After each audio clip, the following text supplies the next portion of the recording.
सभी का स्वागत है आपके अपने ऑनलाइन प्लेटफॉर्म डिजाइन कैसे पे। जैसा कि आप देख रहे होंगे आधुनिक भारतीय इतिहास हम आपको पढ़ाए थे। थोड़ा सा एक दो वीडियो में आपके ख़त्म हो जाएगी वो जो जहाँ से रुका हुआ था, लेकिन उससे पहले जो महत्वपूर्ण क्वेश्चंस आते हैं थोड़ा मैं सोचा उसको कवर कर लिया जाए। तो भारत के जो प्रमुख गवर्नर जनरल और वाइसरॉय रहे हैं अभी तक, उनसे हर बार आपका 2 से 3 क्वेश्चन जरूर आते हैं। कभी पूछ लिया जाता है कौन गवर्नर जनरल रहा, कौन वाइसरॉय रहा, कभी कोई संधि पूछ ली जाती है, कभी कोई समझौता, ठीक है। कभी कोई आपसे पूछा जाता है कि जो प्रेस प्रेस के जन्मदाता थे या प्रेस पे रोक किसने लगाई, कौन से सहायक संधि इन्होंने करी, ठीक है, कौन सा मिशन कब आया, ठीक है, किसके टाइम में कौन सा आंदोलन हुआ। तो ये सभी क्वेश्चन आपके लिए देखिए 14 मई की जो डेट है उसके लिए बेहद महत्वपूर्ण है, क्योंकि 2 नंबर आपके यहाँ से जरूर पक्के रहेंगे। साथ ही साथ पीसीएस का जो एग्ज़ाम आपको बता ही चुके 14 मई को है। CUET इसे 21 मई से स्टार्ट है। वीडियो री एग्ज़ाम UPTSS के कई सारे एग्ज़ाम्स हैं, उनके लिए बेहद महत्वपूर्ण है। इसकी फ्री PDF आपको हम टेलीग्राम पे तुरंत प्रोवाइड कर देंगे, फेसबुक और ट्विटर पे भी अवेलेबल है, ठीक है। तो आइए देखते हैं हमारा। देखिए पहला जो आपका है, यहाँ से पहला क्वेश्चन आया है आपका, कब आया था ये पेट 2022 सॉरी पेट 2021 में ये क्वेश्चन यहाँ से आया था। क्या है, वैरेन हेस्टिंग्स, इम्पॉर्टेंट है ये, इसलिए आपको ये वीडियो मैं लेकर आया हूँ आपके लिए, ठीक है। देखिए वारेन हेस्टिंग्स ये आपके जो क्या थे, ये पहले बंगाल के गवर्नर जनरल बने थे, ठीक है। 1775 का जो रेगुलेटिंग एक्ट आता है 1773 का, ठीक है, 1773 का जो रेगुलेटिंग एक्ट आता है उसके थ्रू जो है ये गवर्नर जनरल बने थे 1775 में। कहाँ के बने थे, ये आपके बने थे बंगाल के, ठीक है। पहले बंगाल के हुए, फिर देखिए जैसे एक्ट आते गए फिर वो बंगाल के बने, फिर इंडिया के बने, उसके बाद फिर आकर के वो कब बनते हैं, फिर इंडिया के बनते हैं, इंडिया के बाद सीधे फिर वाइसराय आ जाते हैं, ठीक है। तो भारत का पहला गवर्नर जनरल आपका 1 नंबर का क्वेश्चन ये जो पेट में आया था और पीस में भी कई बार आया है, भारत के पहले गवर्नर जनरल कौन है, वारेन हेस्टिंग्स, याद रखिएगा, ठीक है। न्यायिक सेवा का जन्मदाता भी इनको बोला जाता है, तो एक स्टार मार्क करके रख लीजिए, बेहद इंपॉर्टेंट है। इन्हीं के समय में जाता है, ठीक है, इन्हीं के समय में जो है जाता है। इन्हीं के समय भारत में सुप्रीम कोर्ट की जब 1773 का एक्ट आया था तब आपके 1774 में जाकर के जो सुप्रीम कोर्ट की स्थापना हुई थी, ठीक है, न्यायालय बने थे सुप्रीम कोर्ट, ठीक है। तो उस टाइम सुप्रीम कोर्ट बना था, उसकी जो मुख्य न्यायाधीश थे कौन थे, उस टाइम के जो मुख्य न्यायाधीश आपके कौन बने थे, इम्पे, ठीक है। मुख्य न्यायाधीश आपके जो थे, न्यायाधीश जो है ये इम्पे थे, और 3 अन्य आपके कौन थे, चैम्बर्स, लिमेस्टर एवं हाइट, ठीक है।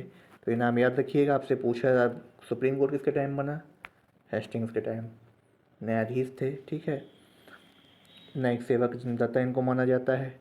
राजस्व बोर्ड का भी देखिए 1772 में उन्होंने गठन किया था, बेहद इंपॉर्टेंट हो जाता है ये, ठीक है। इनका टाइम पीरियड अगर आपसे पूछा जाए 1773 से 1785 तक रहा था, ठीक है। इस समय वह बंगाल के गवर्नर थे। फिर 1783 का जब अधिनियम आता है उसके तहत गवर्नर जनरल तथा उसकी काउंसिल एवं कलकत्ता उच्च न्यायालय के मध्य शक्तियों का कार्य स्पष्ट रूप से विभाजित कर दिया गया, ठीक है। द्वैत शासन को इन्होंने समाप्त किया था, वेरी इंपॉर्टेंट है। 1773 में जो DRK सिस्टम चल रहा था उसको इन्होंने समाप्त किया था, बाद में फिर से आता है।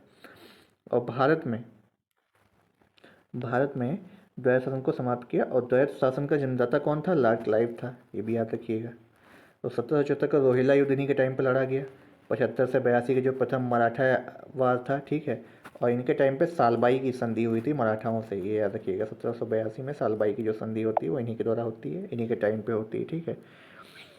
सेकेंड एंग्लो मैसूर वार जो लड़ा गया था वो इन्हीं के टाइम पे लड़ा गया था, एक पॉइंट याद रख लीजिएगा।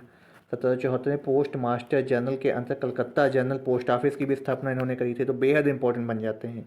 और कलेक्टरों की नियुक्ति सर्वप्रथम हेस्टिंग्स ने ही करी थी, देखिए बेहद इंपॉर्टेंट है ये, इनके द्वारा कितने वर्क हुए ये आप खुद ही देख सकते हैं। तो आपका कम से कम यहाँ से ये जो आपको हमने सिर्फ वारेन हेस्टिंग्स करवा रहे हैं, इन्हीं से कम 5 से 6 क्वेश्चन बन गए हैं। अब इसमें से कौन सा आता है ये आपके पेपर के ऊपर डिपेंड है। देखिए 3 प्रेसिडेंसियों में जो इन्होंने जिलों को विभाजित किया था, बनारस के राजा चैत सिंह के साथ विवाद इन्होंने, विवादास्पद संबंध इनका था नंद कुमार के साथ, ठीक है। अवध की बेगम से भी इनका जो है काफ़ी वो रहता है, ठीक है। अवध की बेगम से भी जो है इनका अवध की बेगमों से जाति करना, ठीक है। इंग्लैंड वापस लौटने पर इन पे महाभियोग भी चलाया गया था, ये भी याद रखिएगा, ठीक है। नंद कुमार से इनकी नहीं बनी थी, अवध की बेगमों से इन्होंने जाति की थी, तो इस वजह से इन पे कौन सा ऐसा गवर्नर जिस पे महाभियोग चलाया गया, तो इन्हीं पे चलाया गया था, याद रखिएगा, वारेन हेस्टिंग्स पे, पहले जो भारत के गवर्नर जनरल बने थे, ठीक है।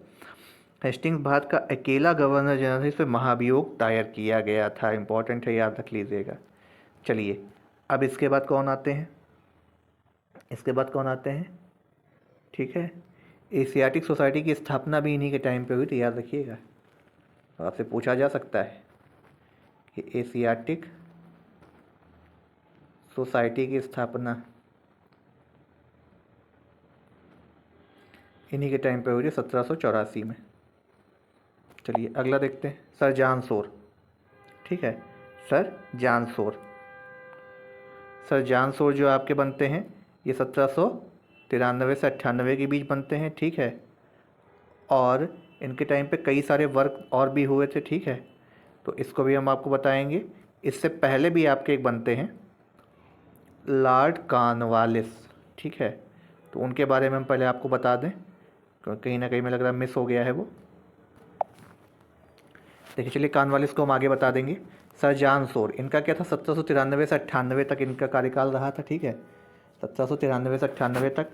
चार्टर अधिनियम जो 1795 का आया था इन्हीं के टाइम पे आया था। खेड़ा की लड़ाई इन्हीं के टाइम लड़ी गई थी निजामों और मराठों के बीच, ठीक है। अवध के उत्तराधिकार जो थे उसमें हस्तक्षेप इन्हीं के इनका रहा था। और हैदराबाद, इलाहाबाद का कंपनी साम्राज्य में विलय और हैदराबाद में हस्तक्षेप की नीति का पालन जो है इन्हीं के टाइम पे हुआ था, बेहद इम्पोर्टेंट है, ठीक है। अब देखिए अगले आते हैं आपके कौन से, लॉर्ड वेलेज़ली, 1798 से 1805। सहायक संधि की नीति प्रारंभ करी थी इन्होंने ही, वेरी वेरी इंपॉर्टेंट पॉइंट है, याद रख लीजिएगा, ठीक है। सबसे पहले यह संधि हैदराबाद के निजाम से करी गई थी, उसके बाद कब सा जो आपके नंबर आते इन नंबरों को याद रखें। सबसे पहले किससे की गई, हैदराबाद के निजाम से, फिर मैसूर 99, क्रम वाइज पूछ लेते हैं, 98 फिर 99, 99 में तंजौर, फिर अवध 1801, अवध बाद में बना था, पेशवा 1802, बरार के भोसले जो थे उनसे 1803, उसके बाद जोधपुर, जयपुर, मछेरी, बूंदी, भरतपुर और सिंधिया, इन सबसे 1804 में करी गई थी, ठीक है, इन सबसे। वैसे बाद में सहायक संधि जो है निश्चित धन के बदले कंपनी और राज्य की सीमाओं की रक्षा करने वाला पहला शासक जो आपका कौन बना था, अवध का, अवध के जो है नवाब बने थे, ठीक है, 1705 में। लेकिन वेलेज़ली की सहायक संधि स्वीकार करने वाले कौन थे, हैदराबाद। तो पहला आपसे क्वेश्चन जब भी पूछा जाएगा तो हैदराबाद था वेलेज़ली की जब भी बात आएगी, ठीक है। भारत में सहायक संधि को शुरू करने वाले प्रथम यूरोपीय कौन थे, डुप्ले थे, ये भी याद रखिएगा, ठीक है, डुप्ले थे। सहायक संधि के तहत राज्यों के वैदेशिक संबंध अंग्रेजों के नियंत्रण में हो जाते थे, ठीक है। नागरिक सेवा, ICS में चुने गए जो आपके प्रशिक्षण देने हेतु वेलेज़ली ने 1800 में, देखिए ICS में जो चुने गए थे, इंडियन सिविल सर्विस तब होता था, आज IAS है वो, इंडियन एडमिनिस्ट्रेटिव सर्विसेज वो बन गई हैं, ठीक है। वही ICS में चुने जो गए थे कौन, आपके जो चुने गए थे 1800 में कलकत्ता में। देखिए ICS में जो आपके लोग चुने गए थे उन्हीं को प्रशिक्षण देने के लिए 1800 में कलकत्ता में फोर्ट विलियम कॉलेज की स्थापना करी गई थी। किसने करी थी, वेलेज़ली ने, ठीक है, याद रखिएगा, वेलेज़ली बेहद इंपॉर्टेंट है। फोर्थ एंग्लो जो चतुर्थ मैसूर वार जो होता है, ठीक है, चतुर्थ मैसूर वार और मराठा वार दोनों का टाइम पीरियड याद रखिएगा, 1799, 1803 से 1805। तो पेशवा बाजीराव द्वितीय के साथ बसीन की संधि, बसीन बेसीन कुछ भी पूछा बोला जा सकता है इसे, तो बसीन की संधि इन्हीं के साथ हुई थी।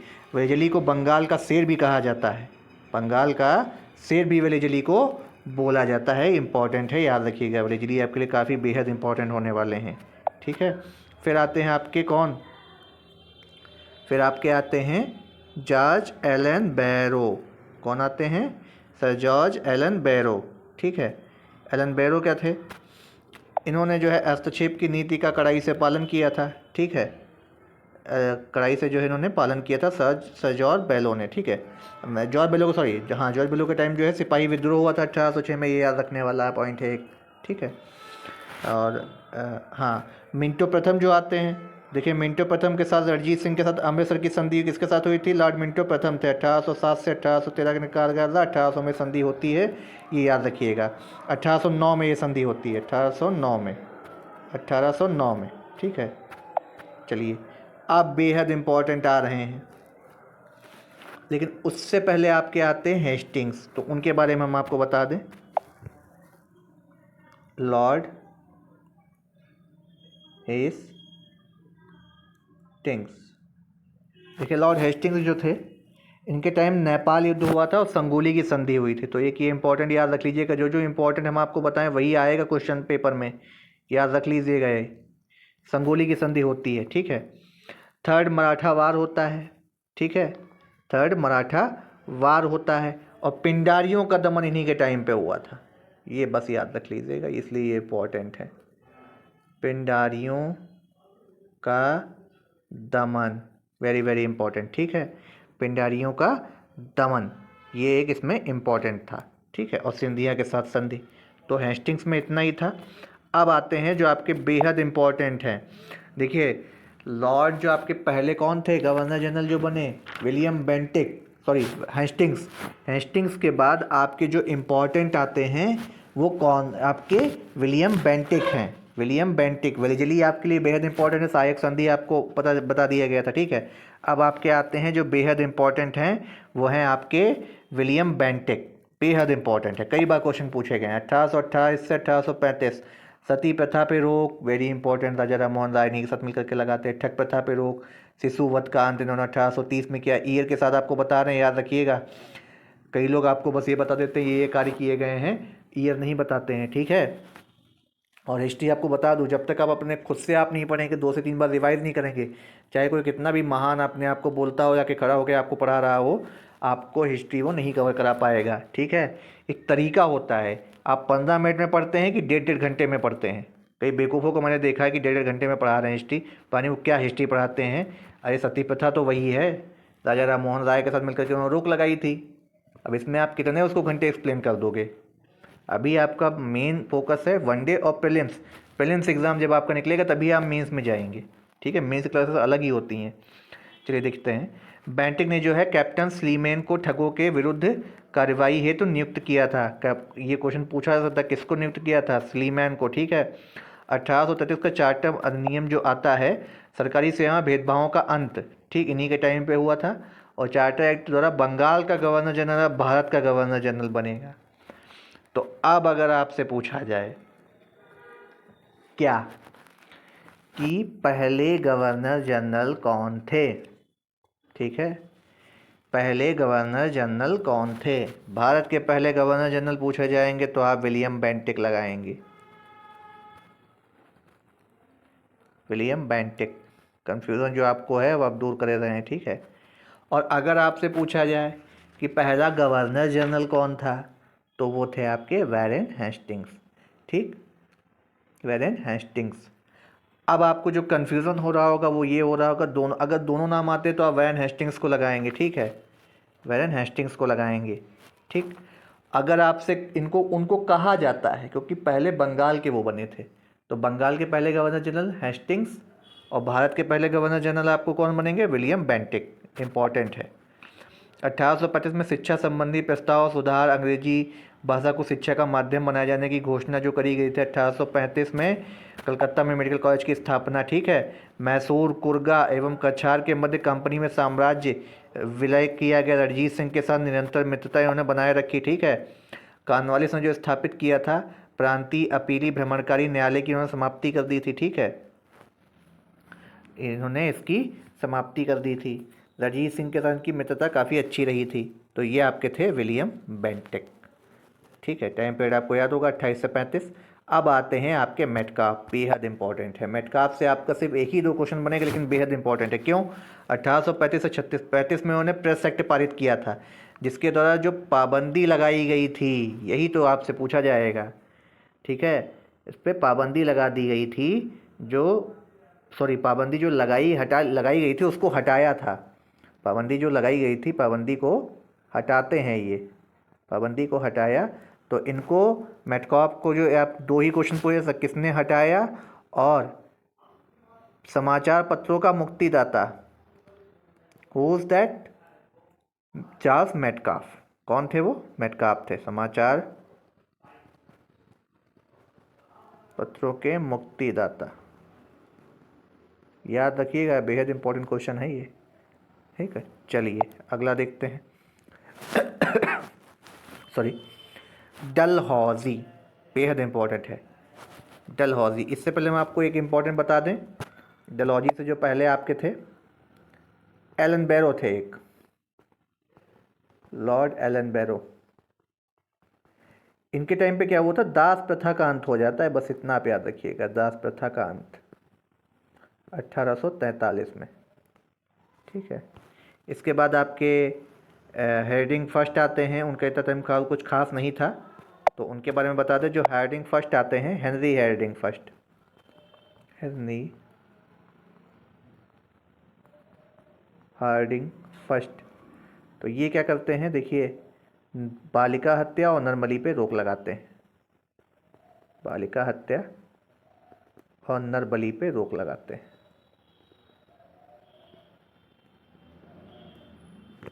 ठीक, अब आते हैं हम अपने जो हमारे मेन थे, कौन थे, डलहौजी साहब। ठीक है, लॉर्ड डलहौजी 1848 से 56। अब देखिए, कुछ लोग कहेंगे कि इनको आप ये क्यों बोल रहे, क्योंकि इन्होंने कई सारे भारत में सुधार किए थे।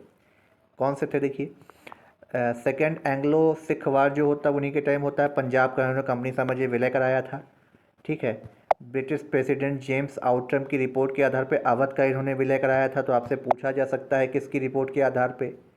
ठीक है, पंजाब और अवध का इन्होंने विलय कराया। निचले वर्मा, जो वर्मा आपका है पेकू का, इन्होंने अधिग्रहण कराया।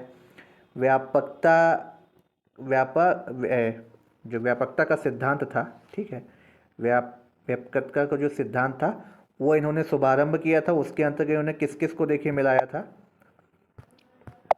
इसमें उन्होंने सबसे पहले मिलाया था सतारा को। पूछा जाता है डलहौजी ने सबसे पहले किसका अधिग्रहण किया था, सतारा, जैतपुर, संभलपुर 1849। ठीक है, वघात 1850, उदयपुर 1852, झांसी का 1853, यूपी के लिए इंपॉर्टेंट है, नागपुर 1854। ठीक है, और कुशासन के आरोप में उन्होंने अवध का 1856 में भी कंपनी साम्राज्य में विलय करा लिया था, जेम्स आउटरम की रिपोर्ट पे। ठीक है, ब्रिटिश रेजिडेंट आउटरम की रिपोर्ट आधार बनी थी। ठीक है, चार्ल्स वुड डिस्पैच इन्हीं के टाइम आया था, इसलिए बेहद इंपॉर्टेंट बन जाता है। स्थानीय भाषा के स्कूलों एवं सरकारी कॉलेजों की स्थापना 1856 में। तोप खाने का मुख्यालय उन्होंने कलकत्ता से मेरठ इन्होंने कर दिया था, ये आपसे पूछा जा सकता है। किसने शिमला को ग्रीष्मकालीन राजधानी बनाया था भारत की, डलहौजी, याद रखिएगा, किसने, डलहौजी ने। आप अगर जाएं शिमला तो वहाँ पे ऐसा लुक भी आपको आता है कि आप लंदन वगैरह में हैं। रेलवे मूनाइट, ठीक है, 1853 में इन्होंने बम्बई और थाने के बीच इन्हीं के टाइम पे चली गई थी प्रथम रेल, फर्स्ट रेल इन्हीं के टाइम पे चली थी, पूछा जाएगा डलहौजी। ग्रेट इंडियन पेनिनसुला, ठीक है, great Indian peninsula railway company द्वारा 1854 में भी इन्हीं के टाइम पे चलती है कलकत्ता में। ठीक है, कलकत्ता और रानीगंज के मध्य चलती है। और विद्युत तार, ठीक है, 1857 में कलकत्ता, मद्रास से मुंबई में 3 नए विश्वविद्यालय। विद्युत तार जो है, यानी आपका जो है क्या बोलते हैं, विद्युत तार सेवा, विद्युत तार सेवा को जो है इन्होंने शुभारंभ भी कलकत्ता में किया था। 1854 में डाक टिकटों को इन्होंने स्टार्ट किया था। किसको स्टार्ट किया था, 1854 में डाक टिकट। ठीक है, अब देखिए 1854 में उन्होंने, 1857 में उन्होंने 3 जगह नए विश्वविद्यालय कहाँ कहाँ बनाया था, कलकत्ता, मद्रास और बम्बई में। लंदन विश्वविद्यालय की तर्ज पे की गई थी। 1857 के विद्रोह के बाद 1858 का अधिनियम जब पारित हो जाता है, ठीक है, तब आपके कैनिंग बनते हैं, लेकिन उससे पहले इन्होंने लेफ्टिनेंट गवर्नर की भी नियुक्ति करी थी। डलहौजी के बारे में बता दे। ठीक है, देखिए, लोक शिक्षा विभाग, लोक शिक्षा विभाग 1854 में जो है इन्होंने स्थापित किया था, और लेफ्टिनेंट गवर्नर की नियुक्ति भी इन्होंने करी थी काम के दबाव को देखते हुए। ठीक है, तो आपके लिए इम्पोर्टेंट है। अब देखिए, अब आपके आएंगे गवर्नर जनरल जो है वाइसराय बन जाएंगे। कैसे बनेंगे, देखिए 1857 में जो विद्रोह हो जाता है, तब आपके 1858 में क्या बन जाते हैं, अधिनियम आता है, क्राउन को शासन मिल जाता है सीधे, और अब भारत के गवर्नर जनरल को वाइसराय कहा जाएगा। तो कैनिंग आपके अंतिम गवर्नर जनरल थे और पहले भारत के वाइसराय बनते हैं। ठीक है, अंतिम गवर्नर जनरल और पहले वाइसराय बनते हैं। 1857 के विद्रोह के समय लॉर्ड कैनिंग ही थे। ठीक है, अब कैनिंग के टाइम पे क्या होता है, देखिए, कैनिंग के टाइम पे क्या होता है, विधवा जो पुनर्विवाह था उस अधिनियम को इन्होंने लागू कर दिया था, ठीक है, उस अधिनियम को इन्होंने लागू कर दिया था। ब्रिटिश ताज में सीधा आपको कंट्रोल हम बता ही चुके हैं, ठीक है। इलाहाबाद का घोषणा पत्र भी इन्होंने पढ़ा था विक्टोरिया का, ठीक है। यूरोपीय संसद श्वेत विद्रोह इन्हीं के टाइम होता। नागरिक दंड विधि संहिता इंपॉर्टेंट है, पूछा जाता है। फौजदारी विधि संहिता इन्हीं के टाइम पे आई थी, ठीक है। जेम्स विल्सन ने 1800 ने पहली भारत में आयकर की शुरुआत करी थी, टैक्स की, ठीक है। विल्सन को भारत का पहला वित्त मंत्री भी कहा जाता है। इनकी मृत्यु के बाद कलकत्ता के मलिक बाजार के निकट जो है इनको दफना दिया गया था, ठीक है, आज भी जहाँ पे उनकी कब्र है। अगला चेम्सफोर्ड देखिए, ठीक है, चेम्सफोर्ड आते हैं तो लॉर्ड चेम्सफोर्ड आपके लिए बेहद इंपॉर्टेंट है। क्यों इंपॉर्टेंट है? क्योंकि चेम्सफोर्ड से आपके क्वेश्चन सीधा सीधा बन जाते हैं, ठीक है। चेम्सफोर्ड से आपके जो है सीधा सीधा क्वेश्चन बनते हैं। चेम्सफोर्ड से पहले भी कुछ लोग आए थे, ठीक है, चेम्सफोर्ड से पहले भी कुछ लोग आए थे, तो आइए उनके बारे में हम आपको बता देते हैं। देखिए कौन आया था, आपके आते हैं लॉर्ड मायो।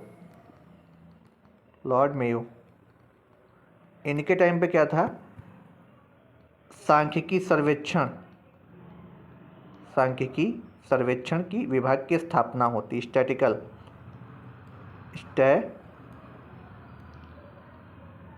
इंडियन स्टैटिकल, ठीक है, इंडियन स्टैटिकल डिपार्टमेंट की स्थापना होती है पहला तो, ठीक है।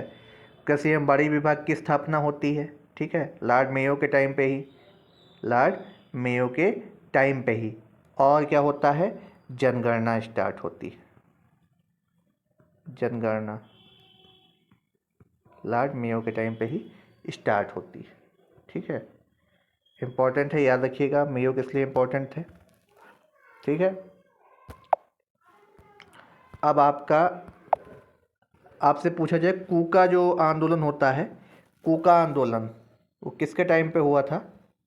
कूका आंदोलन पंजाब में जो होता है, तो कूका आंदोलन आपका होता है नॉर्थब्रुक के टाइम पे, बस इतना ही इम्पोर्टेंट, नॉर्थब्रुक के टाइम पे, नॉर्थब्रुक के टाइम पे। चलिए अगला देखते हैं। एक अब आपके आते हैं लिप्टन।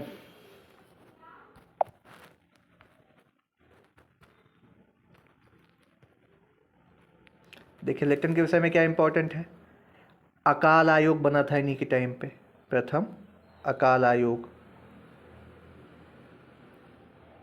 1868 में नियुक्ति करी गई थी अकाल आयोग की, भी याद रख लीजिएगा, अकाल आयोग 1878 में, ठीक है। कैसरे हिंद की उपाधि जो है धारण करी गई थी इन्हीं के टाइम पे, विक्टोरिया ने करी थी, ठीक है। अफगान वार होता है, बस इसमें इतना इनके लिए इम्पोर्टेंट था। फिर आपके कौन से आते हैं, फिर आपके आते हैं रिपन, ठीक है। रिपन देखिए इम्पोर्टेंट है। रिपन क्यों इम्पोर्टेंट है? देखिए रिपन को जो है,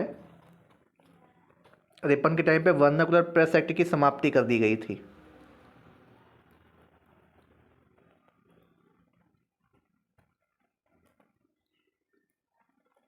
वर्नाकुलर प्रेस एक्ट, ठीक है, इसकी जो है समाप्ति करी गई थी 1882 में, 1882 में, याद रखने का पॉइंट को, ठीक है। स्थानीय स्वशासन का जनक इन्हें बोला जाता है, ठीक है, स्थानीय स्वशासन का जनक इन्हें बोला जाता है। और विलियम हंटर की अध्यक्ष शिक्षा आयोग इन्हीं के टाइम पे संबंधित रहा था, ठीक है, शिक्षा आयोग। एल्बर्ट बिल विवाद भी इन्हीं के टाइम पे हुआ था, 53 ही जब थे, ठीक है। हंटर कमीशन इन्हीं के टाइम पर आता है, कौन सा आता है, हंटर कमीशन, याद रख लीजिएगा, छोटे छोटे पॉइंट हैं। चलिए अब उसके बाद जो है आपके कई सारे ऐसे लोग हुए, लेकिन उससे पहले जो हम आपको इम्पोर्टेंट बताने जा रहे हैं पहले इनको देखिएगा, फिर हम आपको बताते हैं। देखिए लॉर्ड चेम्सफोर्ड आते हैं 1921, बाल गंगाधर तिलक और एनी बेसेंट की होम रूल लीग इन्हीं के टाइम पे होता है, चेम्सफोर्ड के टाइम पे, याद रखिएगा। DK कर्वे यानी दो केशव कर्वे के द्वारा महिला विश्वविद्यालय इन्हीं के टाइम पे स्थापित किया जाता है। कलकत्ता विश्वविद्यालय की सैडलर आयोग का गठन इन्हीं के टाइम पे होता है, चेम्सफोर्ड, ठीक है। गांधी जी का चंपारण सत्याग्रह इन्हीं के टाइम पे होता है, ये क्वेश्चन बेहद इंपॉर्टेंट है, बन सकता है। जर्मनी की पराजय के साथ फर्स्ट वर्ल्ड वार के टाइम पे कौन था, चेम्सफोर्ड थे। भारतीयों को पहले ब्रिटिश सेना में कमीशन दिए जाने की नियुक्ति चेम्सफोर्ड के टाइम 1918 में होती है। कांग्रेस से जो कुछ नेता, इंडियन लिबरल फेडरेशन की स्थापना किसके टाइम पे होती है? इन्हीं के टाइम पे होती है। रॉलेट एक्ट किसके टाइम पारित किया जाता है? चैम्सफोर्ड के टाइम पे। 13 अप्रैल 1919 का जलियांवाला बाग हत्याकांड इन्हीं के टाइम पे होता है। 1919 के संवैधानिक सुधार अधिनियम इन्हीं के द्वारा और द्वैत शासन भी जो है लागू किया जाता है। ठीक है, इन्होंने बिहार के पहले गवर्नर की नियुक्ति भी करी थी। दादा भाई नौरोजी जो है दूसरे ऐसे व्यक्ति बनते हैं ब्रिटिश संसद में जाने वाले। ठीक है, सर सैयद अहमद खान ने मुस्लिम अलीगढ़ मुस्लिम यानी AMU की जो स्थापना इन्हीं के टाइम करी थी। खिलाफत असहयोग इन्हीं के टाइम पे होता है। ठीक है, खिलाफत असहयोग इन्हीं के टाइम पे होता है। अब देखिए आपके आते हैं कौन से, लॉर्ड रीडिंग। रीडिंग देखिए 21 से प्रिंस ऑफ वेल्स का भारत में आगमन इन्हीं के टाइम पर। तो मोपाला विद्रोह रीडिंग के टाइम पे होता है, ये पॉइंट याद रखिएगा, मोपाला विद्रोह। MN रॉय द्वारा कम्युनिस्ट पार्टी का गठन किया जाता है। लीडिंग एक मात्र यहूदी वाइसराय रहा था, अगर आपसे पूछा जाए तो यही है। ठीक है, साम्यवादी पार्टी का गठन, कम्युनिस्ट पार्टी का गठन इन्हीं के टाइम पे होता है। चौरी चौरा हत्याकांड इन्हीं के टाइम पे होता है। अब तो कॉन्स्पिरेसी इसको नाम बदल दिया गया है 5 फरवरी 1922 को, इसको 100 साल पूरे होने पे। ठीक है, अब ट्रेन एक्शन इसे बोला जाता है, घटना नहीं, ट्रेन एक्शन। ठीक है, असहयोग आंदोलन की समाप्ति 12 फरवरी 1922। कलकत्ता में विश्व भारती विश्वविद्यालय की स्थापना, ठीक है, इन्हीं के टाइम पे की गई थी। अब देखिए इरविन जी आपके हैं। इरविन के टाइम पे क्या होता है? साइमन कमीशन की नियुक्ति बेहद इंपॉर्टेंट है। 26 से 21 भारत आगमन होता है। 1928 में इसका विरोध काफ़ी ज़्यादा होता है, 27 में ही, ठीक है, 28 में संविधान के प्रतिपादर जो कमेटी जो गठित की जाती है, नेहरू कमेटी, नेहरू रिपोर्ट इन्हीं के टाइम पे आती है, अगर आपसे पूछा जाए। बारदोली सत्याग्रह इन्हीं के टाइम पे होता है। सारदा एक्ट पारित होता है किसके टाइम पे? इरविन के टाइम पे, याद रख लीजिएगा, इरविन के टाइम पे। गांधी इरविन समझौता पैक्ट बेहद इंपॉर्टेंट है। हर्टोग आयोग इन्हीं के टाइम पे आता है। ठीक है, रॉयल कमीशन की नियुक्ति होती है। असेंबली में बम जब फेंकते हैं तब यही रहते हैं, इरविन ही। ठीक है, सेफ्टी बिल इनके टाइम पे आता है। लाहौर संयंत्र केस के अंतर्गत गिरफ्तार किए गए जतिन दास की मृत्यु 64 दिन के बाद उपवास के बाद इन्हीं 1923 में होती है। वायसराय इरविन को जो है बग्घी पे बम फेंका था। ठीक है, वायसराय इरविन को जब अपने रॉयल पैलेस जा रहे थे तब इनकी बग्घी पे जो है बम फेंका गया था। ठीक है, पूर्ण स्वराज की मांग इन्हीं के टाइम पे की जाती है। 1929 का जब अधिवेशन होता है लाहौर में, पूर्ण स्वराज की मांग इन्हीं के टाइम पे होती है। ठीक है, और क्या होता है इन्हीं के टाइम पे? ठीक है, और दांडी यात्रा इन्हीं के टाइम पे शुरू होती है। कौन सी शुरू होती है? देखिए, ये देखिए, दांडी यात्रा शुरू होती है इन्हीं के टाइम पे है। साइमन कमीशन की रिपोर्ट इन्हीं के टाइम पे आती है। फर्स्ट गोलमेज सम्मेलन जो होता है उसमें ये इन्हीं के टाइम पे होता है, नवंबर 1930 में पहला। गांधी इरविन पैक्ट यहीं पे साइन होता है। ठीक है, सविनय अवज्ञा आंदोलन स्थगित कर दिया जाता है। ये आपके लिए बेहद इंपॉर्टेंट था। गांधी इरविन समझौता की डेट याद रख लीजिए, 6 मार्च 1931। इसीलिए बाद में भगत सिंह को फांसी दे दी जाती है आपकी इसी के समझौते के बाद। ठीक है, देखिए जो आपका इम्पोर्टेंट पार्ट छूटा हुआ था वो हम आप ये यहाँ पे लेकर के आए हैं, लॉर्ड कॉर्नवालिस। ठीक है, लॉर्ड कौन से हैं आपके? कॉर्नवालिस। देखिए ये आपके कौन थे? ये आपके दूसरे गवर्नर जनरल थे। अब देखिए उन्होंने क्या किया था, ये इससे पहले रह चुके थे। ठीक है, तो थर्ड मैसूर वार इन्हीं के टाइम पे होता। श्रीरंगपट्टनम की सदी वेरी इंपॉर्टेंट है, टीपू सुल्तान वाला जो होता है। ठीक है, 4 प्रांतीय न्यायालय बनाए गए थे, कलकत्ता, पटना, मुर्शिदाबाद, ढाका। ठीक है, प्रांतीय न्यायालयों की स्थापना इन्हीं के टाइम पे की जाती है। बाद में दास के व्यापारों पर प्रतिबंध लगा दिया गया। सिविल सेवा और पुलिस व्यवस्था का जनक माना जाता है लॉर्ड कॉर्नवालिस को। भारतीय नागरिकों की सेवा को इस्पात की चौखट कहा गया था। ठीक है, इन्होंने ही। भारत के प्रथम ICS जो बनते हैं सत्येंद्रनाथ टैगोर बनते हैं, याद रखिएगा। कॉर्नवालिस ने जिला कलेक्टरों को अधिक शक्तिशाली नहीं बनने देना चाहता था, अतः शक्ति के पृथक्करण का सिद्धांत अगर आपसे पूछा जाए तो कौन लाता है? लॉर्ड कॉर्नवालिस लाते हैं। कॉर्नवालिस कोड भी आपका बेहद इंपॉर्टेंट 1793 में बनाया गया था। काफ़ी सारे सुधार होते हैं। स्थायी बंदोबस्त का जनक इन्हें माना जाता है। ठीक है, इसके बाद जमींदारों को भूमि का स्वामी मान लिया गया। ठीक है, ऊंचे पदों पर भारतीयों का ना होना ये इन्हीं की देन थी। पुलिस सेवा का जन्मदाता किसे बोला जाता है? कॉर्नवालिस को, बेहद इंपॉर्टेंट है। इसने जमींदारों को पुलिस के कार्य से मुक्त कर दिया था। दीवानी जज और कलेक्ट्रेट के पद को पृथक किया था। जिले की समस्त शक्तियाँ उन्हें कलेक्ट्रेट यानी जो आपके इस टाइम IAS होते हैं उनको दी जाती है। ये इन्होंने स्टार्ट किया था। कंपनी के कर्मचारियों के निजी व्यापार पर रोक लगाई थी इन्होंने। और 15 अक्टूबर 1805 में इनकी डेथ होती, गाजीपुर में इनकी डेथ होती है। कार्निवालिस अकेले ऐसे हैं, इनकी समाधि भारत के गाजीपुर में स्थित है, इसलिए आपको बता दिया। देखिए रिपन को हमने आपको बता दिया था। रिपन देखिए भारत का उद्धारक की संज्ञा दी जाती है, स्वर्ण युग बोला जाता है रिपन के टाइम को। अफगानिस्तान से देखिए मैसूर के शासक की गद्दी पे जो वापसी होती है, श्रमिक सुधार इन्हीं के टाइम पे प्रथम कारखाना अधिनियम। ईपीएफओ से क्वेश्चन है, यहाँ से क्वेश्चन बनेगा, ईपीएफओ वालों याद रख लो। प्रथम कारखाना अधिनियम कब आता है? 1881 आता है। उसी के बाद से आपको सारी चीज़ें पढ़नी होंगी। किसके टाइम पे आता है? रिपन के टाइम पे। वर्नाकुलर प्रेस एक्ट की समाप्ति इन्होंने करी थी, ठीक है। विकेंद्रीकरण की नीति को इन्होंने अपनाया था, ठीक है। इन्हें स्थानीय स्वशासन का जनक भी बोला जाता है। देखिए हंटर कमीशन इन्हीं के आयोग में आता है, इन्हीं के टाइम पे आता है। तो शिक्षा के आयोग की नियुक्ति यहीं पे की जाती है, ठीक है। प्रथम कोई भी शिक्षा से संबंधित जो नियुक्ति आयोग आया था, इन्हीं हंटर कमीशन इसी टाइम आया था। एल्बर्ट बिल विवाद के कारण इनका समाप्त जो है, पहले ही इनको त्यागपत्र देना पड़ता है। यूरोप के लोगों की मामलों की सुनवाई के लिए भारत में जो ही है किया गया था। ब्रिटिश अधिकारियों की हत्या भी इन्हीं के टाइम पे हुई थी। अब देखिए कर्जन, बहुत इंपॉर्टेंट है, बहुत इंपॉर्टेंट है, very very very important. Curzon देखिए पुलिस प्रशासन में सुधार के लिए एंड्रयूस फेरर की अध्यक्षता में पुलिस आयोग का गठन इन्होंने किया था। कार्नवालिस ने जो किया था उसको आगे बढ़ाया था किसने? कर्जन ने, ठीक है। किसने बढ़ाया था? लॉर्ड कर्जन ने। कर्जन क्यों इंपॉर्टेंट है अभी आपको पता चलेगा। 1901 में सरकालीन स्कॉट मानक्रीफ की रचना में सिंचाई आयोग की स्थापना करी गई थी, सिंचाई आयोग की। थॉमस रैले की अध्यक्षता में विश्वविद्यालय आयोग की स्थापना करी गई थी। किसके टाइम पे? कर्जन के टाइम पे। तो भारतीय विश्वविद्यालय अधिनियम भी पारित हो गया था। एंटोनी मैकडोनाल्ड की अध्यक्षता में अकाल आयोग का गठन किया जाता है, ठीक है। सीआईडी क्रिमिनल पुलिस विभाग की स्थापना इन्होंने ही करी थी। रविन्द्रनाथ टैगोर को साहित्य का नोबेल पुरस्कार इन्हीं के टाइम पे मिला था, ठीक है। ये आपको, और कर्जन ने ही बंगाल का विभाजन किया था, जो सबसे मेन घटना थी, बंगाल का विभाजन, ठीक है। चेम्सफोर्ड हम आपको बता चुके हैं।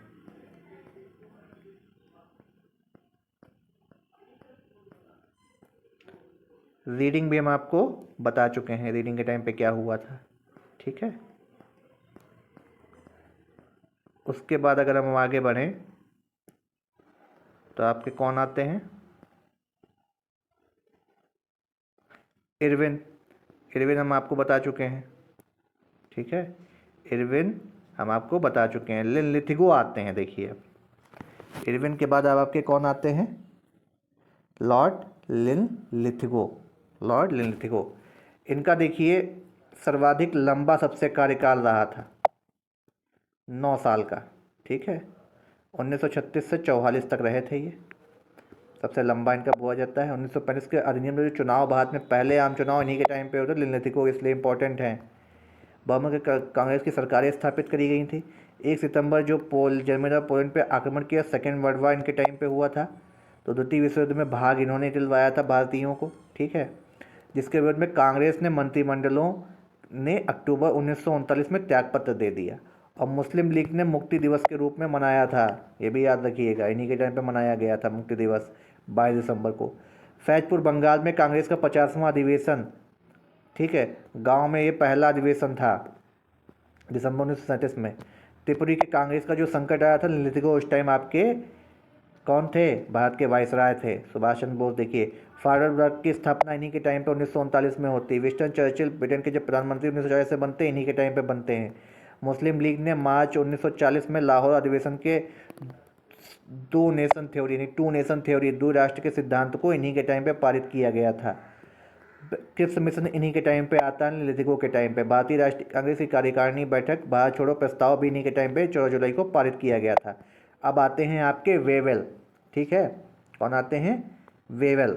ऑपरेशन जीरो आवर भी किसके टाइम पे हुआ था? लिनलिथिगो के टाइम पे, याद रखिएगा। अब वेवेल देखिए आते हैं, तो राजगोपालाचारी फार्मूला इनके टाइम पे प्रस्तुत किया जाता है, ठीक है।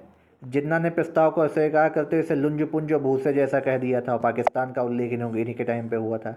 1924 में गांधी जी व मोहम्मद जिन्ना की जो है वार्ता सफल रहती है।